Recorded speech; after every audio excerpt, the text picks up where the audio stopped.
Having a look at my HDTV setup, this is the Samsung 40-inch 120Hz 1080p LCD TV.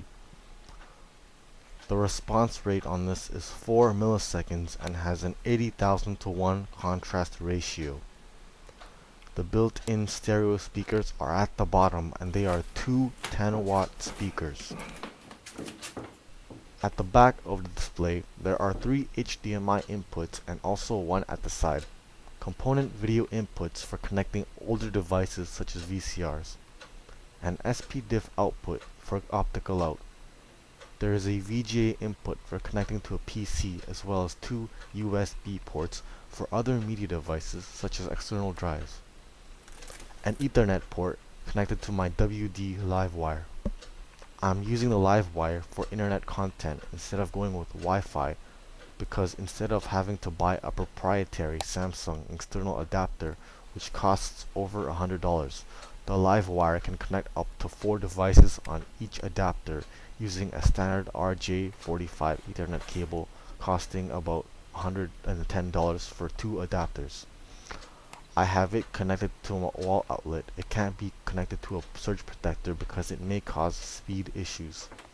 The other adapter is connected to my D-Link DIR825 router upstairs. What Powerline does is it uses your home's copper wiring to do networking and treats it as Ethernet. So instead of trying to route a 100-foot cable from one floor to the next, you just have to plug these adapters into the wall for internet content. The only limitation is the throughput compared to the standard Ethernet because it's capped at 200 megabits per second instead of being up to gigabit speeds, but it's adequate for streaming 1080p content from your home network. I'm also using Cat5e cables for this setup and not Cat6 because of this limitation. At the bottom of the TV stand, you can see the Sony BDP S370 Blu-ray player. It's a bit of an older lower end model, but still has a lot of the Sony apps when connected to the internet. I have this player connected to the WD Livewire using a Cat5e cable as well, and it's also useful for flashing new firmware instead of using Wi-Fi. The player is also being connected using HDMI.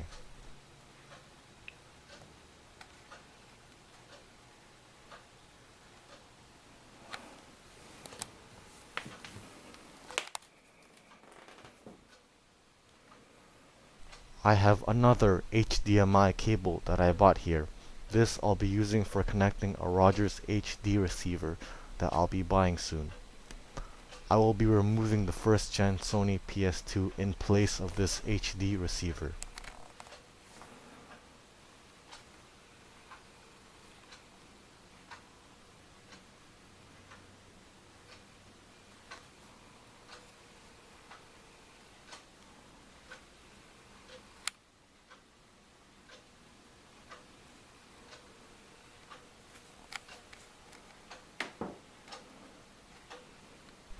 Just a demonstration of video playback on the HDTV. Please keep in mind that the video file is not full HD resolution, only 720p. This is another support video. Thank you very much, Hatton H, or Razear, as he's known on YouTube, for your support. It's greatly appreciated. If you wish to support, please visit support3gm.com.